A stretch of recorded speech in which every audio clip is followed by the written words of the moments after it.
dear student, welcome to my YouTube channel. Myself Sunita, and today I will teach you chapter number 2, People as Resource of Economics class 9.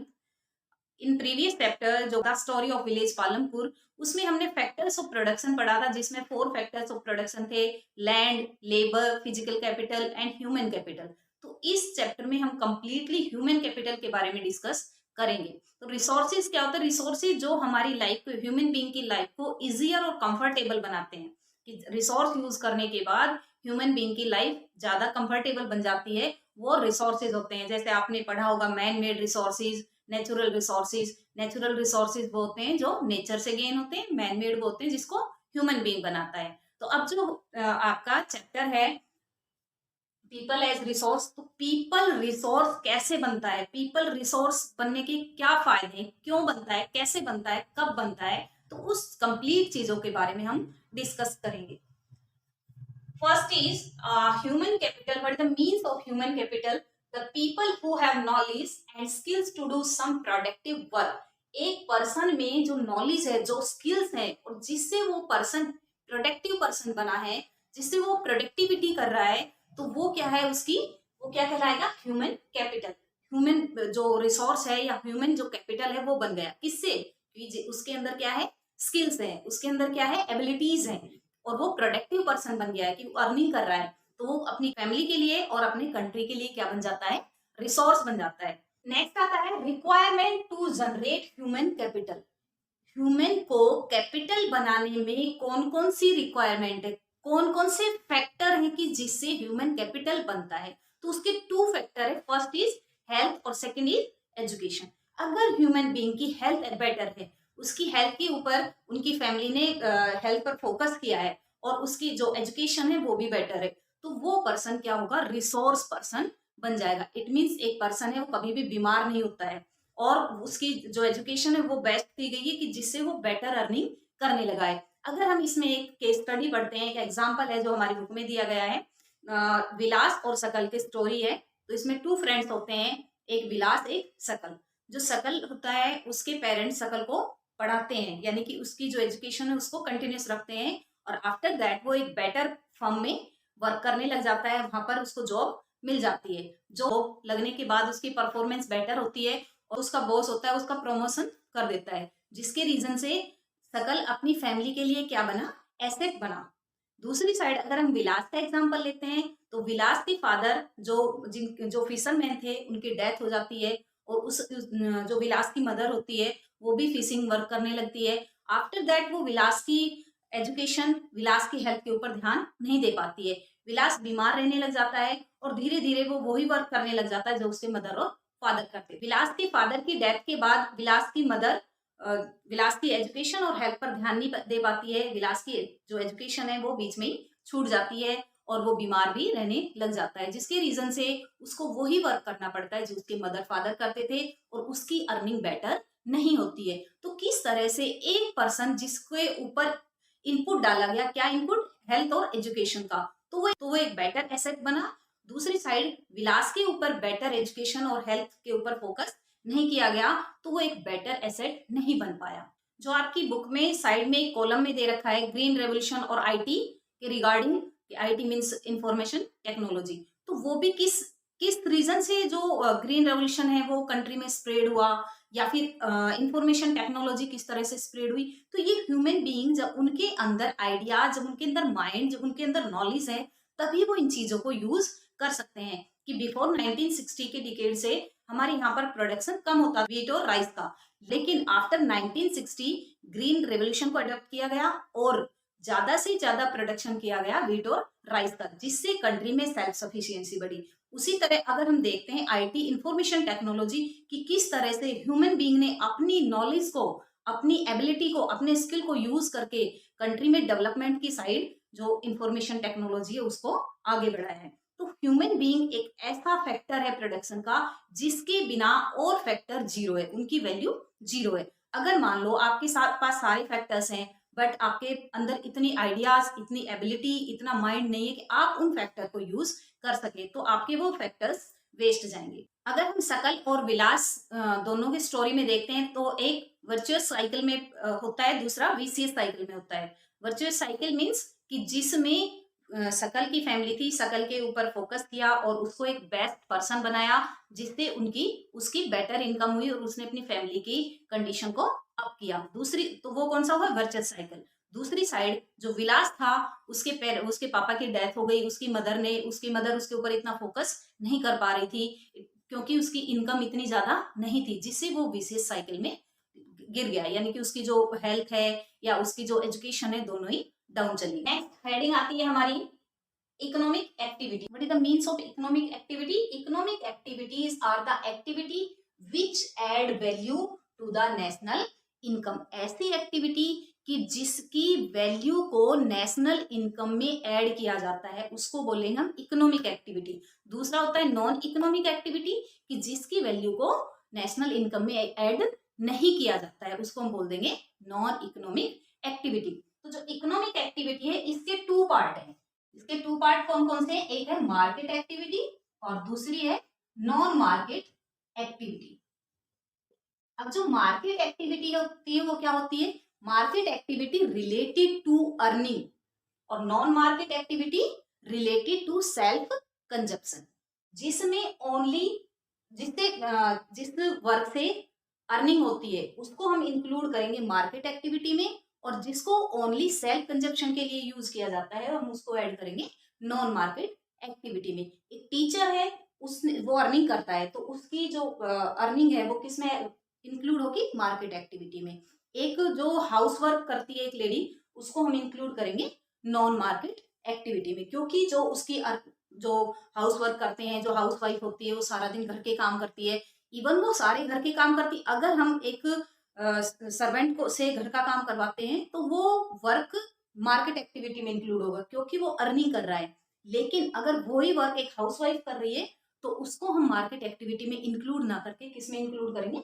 Non market activity में। Reason क्योंकि उससे earning नहीं हो रही। Topic is how many types of economic activity? There are 3 type of economic activity. First is primary sector, second is secondary sector and third is tertiary sector.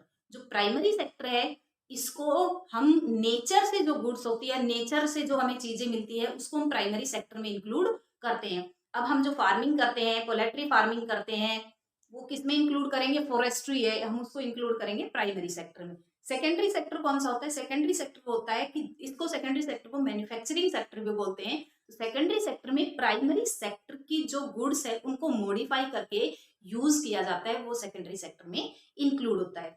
Tertiary sector कौन सा होता है? Tertiary sector को हम service sector भी बोलते हैं, like communication है, इंश्योरेंस है, सर्विसेज है, वो सारी इंक्लूड होगी जो हमारा टर्सरी सेक्टर है। प्रेजेंट टाइम में हम देख रहे हैं कि जो टर्सरी सेक्टर है वो डे बाय डे इसकी वैल्यू अप होती जा रही है, जबकि प्राइमरी सेक्टर की वैल्यू डाउन हो रही है। अगर हम देखते हैं कि ह्यूमन बीइंग अब्सॉर्बिंग वर्क, यानी कि ह्यूमन बीइंग है वो ज्यादा से ज्यादा वर्क कर रहे हैं प्राइमरी सेक्टर में, बट आउटपुट निकल रहा है टर्सरी सेक्टर से।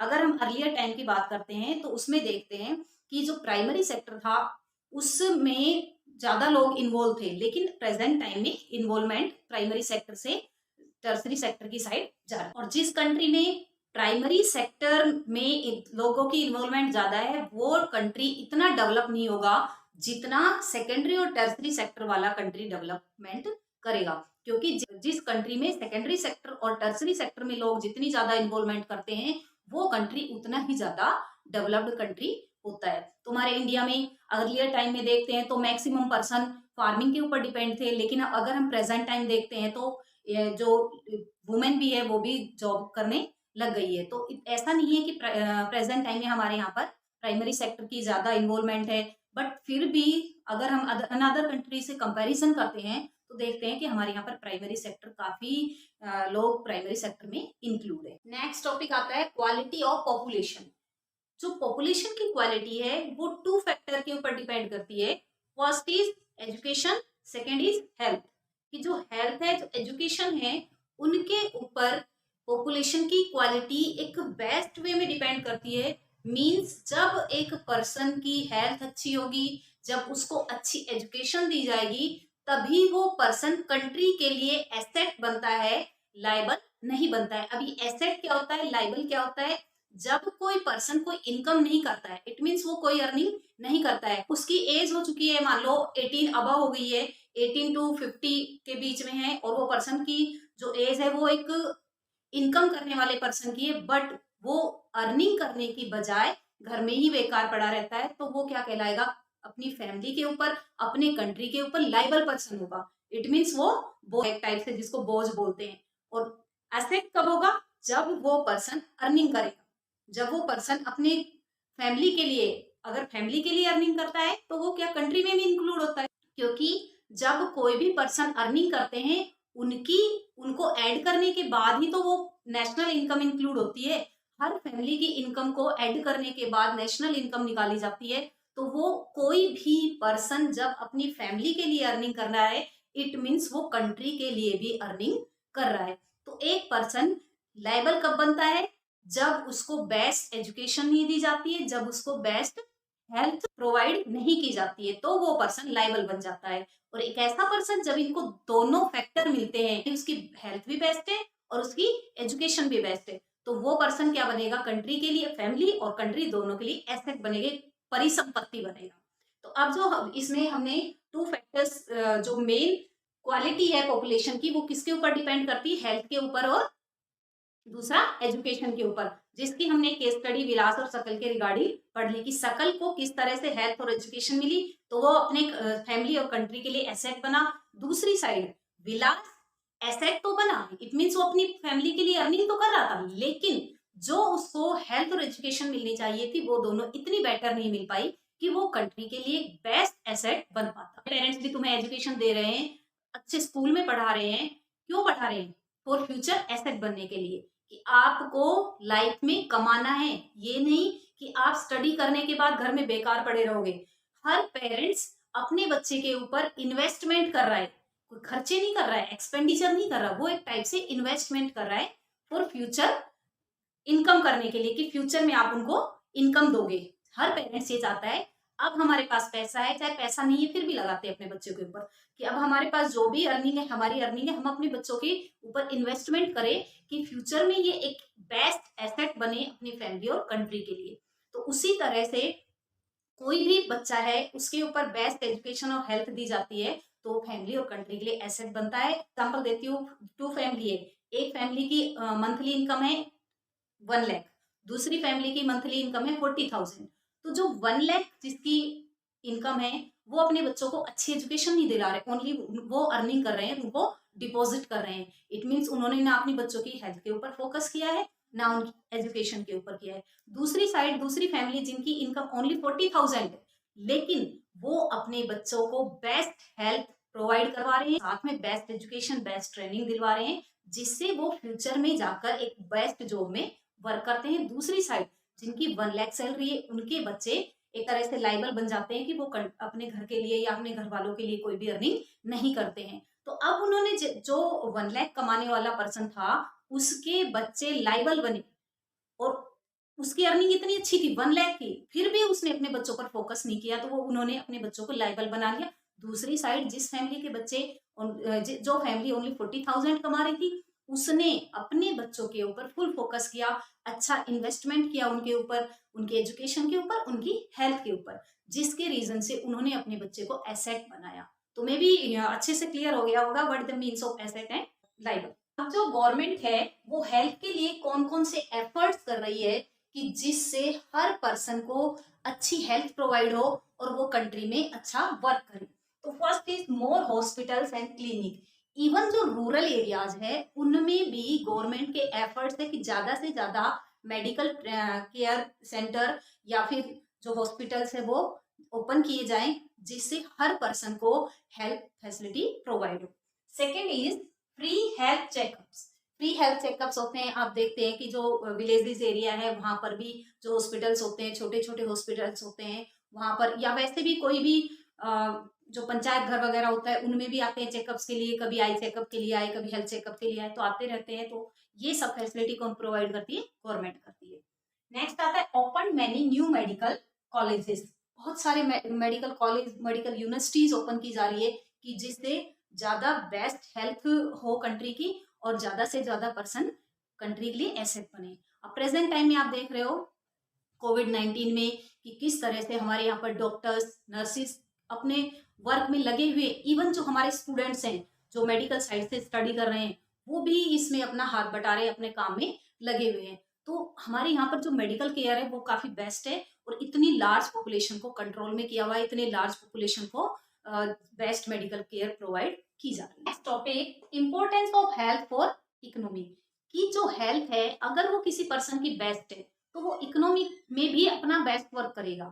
कोई भी पर्सन जो बीमार नहीं होता है, जिसकी हेल्थ अच्छी है, तो वो इकोनॉमी में भी अच्छा वर्क करेगा। इट मीन्स वो अर्निंग करेगा, फैमिली में अर्निंग करेगा तो इकोनॉमी में अपने आप इंक्लूड होगा, क्योंकि नेशनल वैल्यू में उसकी ऐड होगी।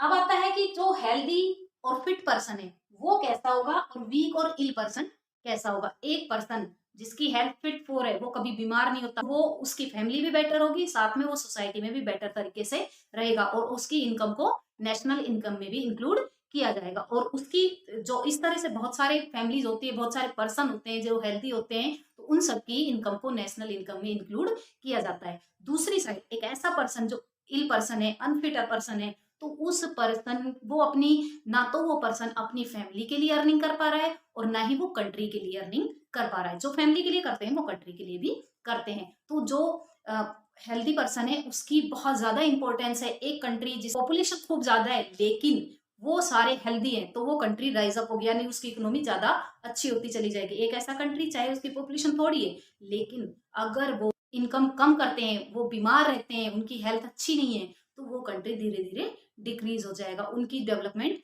नहीं हो पाएगी। अब हम केरला स्टेट का ही एग्जांपल ले लेते हैं कि जो केरला स्टेट है उसमें मेडिकल केयर, एजुकेशन दोनों के ऊपर बहुत ज्यादा फोकस किया जाता है। चाहे उनके पास बहुत सारा पैसा नहीं हो लेकिन वहां पर हेल्दी पर्सन है, फिट पर्सन है, एजुकेटेड पर्सन है। दूसरी साइड अगर पंजाब का देखते हैं, पंजाब में इनकम ज्यादा है लेकिन उतनी बेस्ट एजुकेशन नहीं है जितनी आप केरला में देखते हो। तो ऐसे स्टेट्स हैं, विलेजेस भी हैं, डिस्ट्रिक्ट भी हैं और बहुत सारे कंट्रीज भी हैं जिनके ऊपर अगर हम कंपैरिजन करना चाहे तो कर सकते हैं।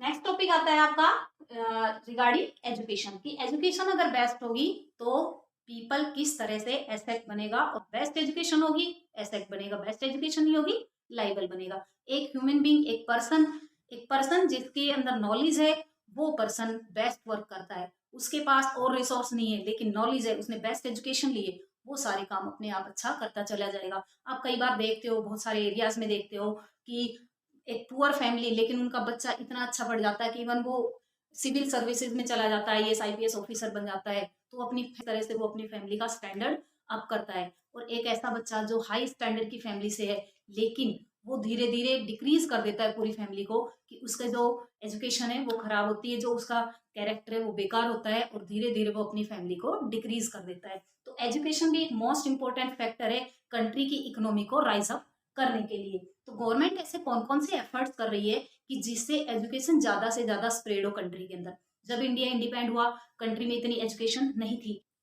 तो फर्स्ट पॉइंट आता है गवर्नमेंट के एफर्ट्स में सर्व शिक्षा अभियान। अभी सर्व शिक्षा अभियान क्या है कि सबके लिए शिक्षा, एजुकेशन फॉर ऑल, हर बच्चे को एजुकेशन मिले। अब ऐसी फैमिली जो वर्कर्स होते हैं, उनके पास खुद के खेत नहीं होते, खुद का कोई अर्निंग का सोर्स नहीं होता, तो उनकी इनकम अच्छी नहीं होती, वो अपने बच्चे को पढ़ा नहीं पाते थे। लेकिन गवर्नमेंट ने एफर्ट किया कि हर पर्सन के बच्चे पढ़े, तो उसके लिए क्या किया गया, 6 to 14 एज तक के बच्चे को फ्री और कंपलसरी एजुकेशन प्रोवाइड की गई है कि उनके बच्चे गवर्नमेंट स्कूल में जाएं, वहां पर एजुकेशन ले, फ्री होगी, कंपलसरी होगी। हर कंट्री में हर बच्चा पढ़ा लिखा हो। गवर्नमेंट के एफर्ट्स हैं कि कंट्री में कोई भी बच्चा इलिटरेट ना रहे।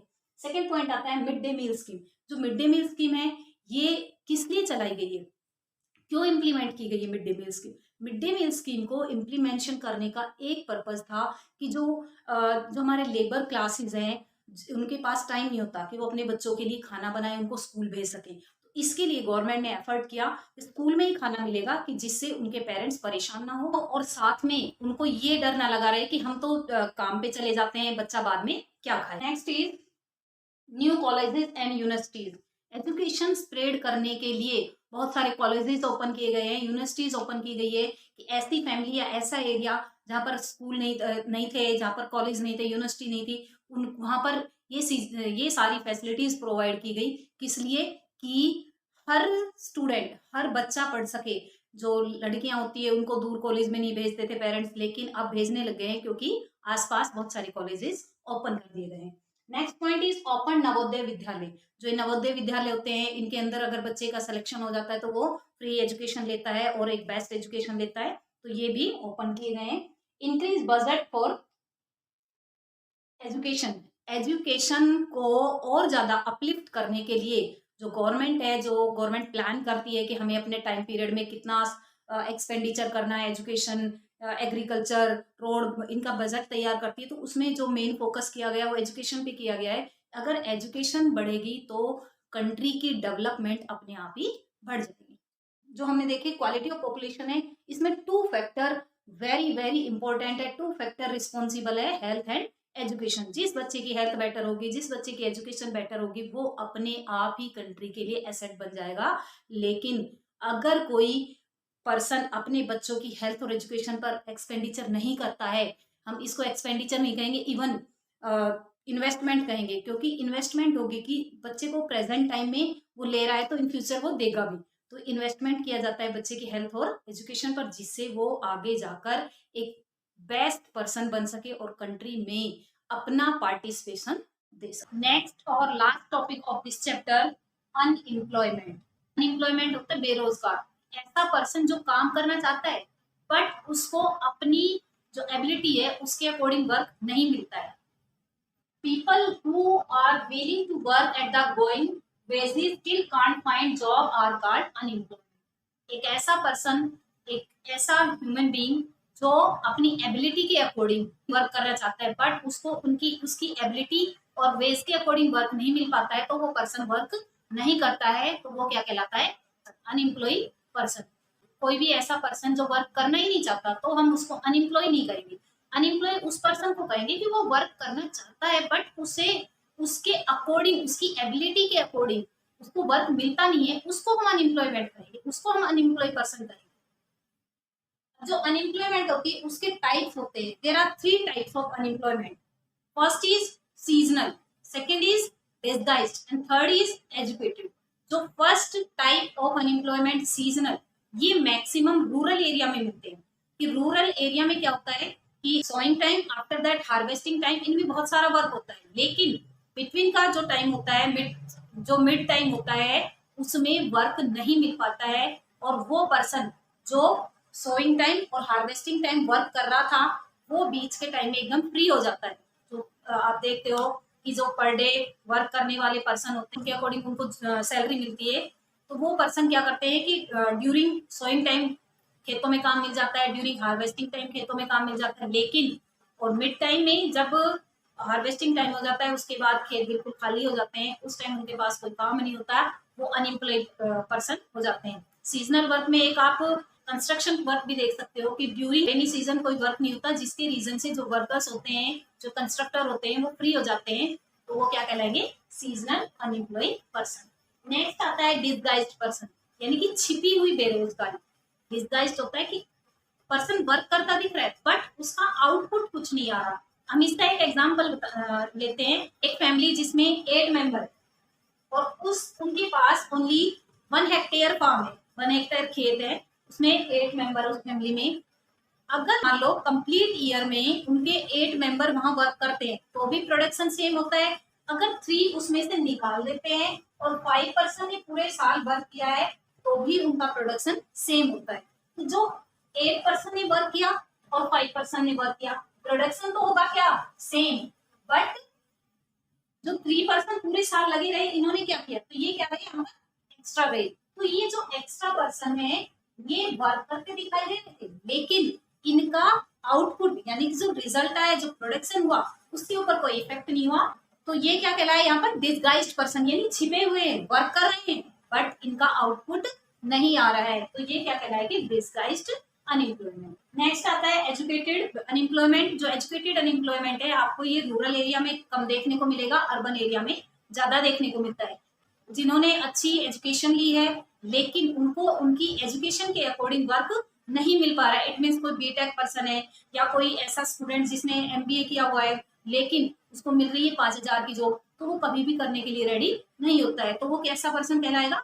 Educated unemployment. हम देखते हैं हमारे जो अर्बन एरिया है, रूरल एरिया है, दोनों एरिया में ही अनएम्प्लॉयमेंट देखने को मिलती है। बहुत सारी यूथ ऐसे है, युवा ऐसे जो फ्री बैठे रहते हैं। उसका रीजन है उनको अपनी एबिलिटी के अकॉर्डिंग वर्क नहीं मिल रहा है और वो अपनी फैमिली के ऊपर लायबल बने बैठे रहते हैं। फाइनली उनको वर्क करना पड़ता है, लेकिन वो माइंड से कॉन्फ्लिक्ट, माइंड में कॉन्फ्लिक्ट रहता है, या फिर वो माइंड से इतना सेट नहीं हो पाते हैं कि जो बेस्ट वर्क करना चाहिए, या उन्होंने काफी लंबा टाइम अपना ऐसे स्पेंड कर दिया, वेस्ट कर दिया। रीजन क्योंकि उनको अपनी एबिलिटी के अकॉर्डिंग वर्क नहीं मिल पाया था और फाइनली उन्होंने कम सैलरी पर वर्क करना स्टार्ट कर दिया। Point is problems of unemployment, कि अनएम्प्लॉयमेंट है कंट्री में, अनएम्प्लॉयमेंट के रीजन से क्या क्या प्रॉब्लम क्रिएट होती है। तो उसमें फर्स्ट जो मेन प्रॉब्लम है, वेस्ट मैन पावर रिसोर्सेज। ऐसा पर्सन जिसके अंदर एबिलिटी है, ऐसा पर्सन जो प्रोडक्टिव पर्सन बन सकता है, लेकिन उसको उसकी एबिलिटी के अकॉर्डिंग वर्क नहीं मिल रहा है, तो वो उसकी जो मैन पावर है वो क्या जा रही है, वेस्ट जा रही है, क्योंकि उसको वर्क मिलेगा नहीं और वो अच्छा वर्क नहीं मिलने के रीजन से करेगा नहीं। अगर वो बाद में फ्रस्ट्रेट होके या फैमिली प्रेशर के रीजन से बाद में करता भी है, तो उसकी जो एबिलिटी पहले थी वो नहीं रह पाती है। सेकेंड पॉइंट आता है इंक्रीज इकोनॉमिक ओवरलोड। अनएम्प्लॉयमेंट इसी तरह से क्रिएट होती रहेगी, या अनएम्प्लॉयमेंट जो अनएम्प्लॉय पर्सन है, यूथ जो अनएम्प्लॉय है, वो ऐसे ही रहेंगे, तो कंट्री के ऊपर बर्डन बढ़ता चला जाता है, कंट्री की इकोनॉमी डाउन जाती है। रीजन कि कंट्री की इकोनॉमी में जो वर्किंग पर्सन है, जो वर्किंग पॉपुलेशन है वो कम है और जो लाइबल पॉपुलेशन है वो ज्यादा है। नेक्स्ट आता है the quality of life affected. जिन्होंने अपने बच्चे के ऊपर इतना इन्वेस्टमेंट किया, उसकी स्टडी के ऊपर इतना इन्वेस्टमेंट किया, और अब वो बच्चा कुछ कमा नहीं पा रहा है, इसके रीजन से कि उसको उसकी एबिलिटी के अकॉर्डिंग वर्क नहीं मिल रहा है, तो वो क्या करेगा, वो अनएम्प्लॉय रह गया और जो फैमिली है वो अफेक्ट हुई। फोर्थ पॉइंट आता है डिप्रेस कंट्रीज इकोनॉमी। कंट्री की इकोनॉमी डिप्रेस होगी, कंट्री की इकोनॉमी डाउन जाएगी, क्योंकि यूथ जनरेशन अपनी वर्क को अपनी एबिलिटी के अकॉर्डिंग कर नहीं पा रही है। नेक्स्ट आता है क्राइम इंक्रीजेस। एक पर्सन, एक यूथ अपने एबिलिटी के अकॉर्डिंग वर्क करने जाता है, लेकिन उसको वहां मिलता नहीं है, फिर दूसरी जगह जाता है, तीसरी जगह जाता है, इस तरह से वो इतना डिप्रेस हो जाता है, इतना फ्रस्ट्रेट हो जाता है कि फाइनली वो क्राइम की साइड बढ़ जाता है। इट मीन्स वो क्रिमिनल बन जाता है। तो ये कंट्री में जो अनएम्प्लॉयमेंट है वो क्राइम को बढ़ाने में अनएम्प्लॉयमेंट का भी role. Depend on other working people.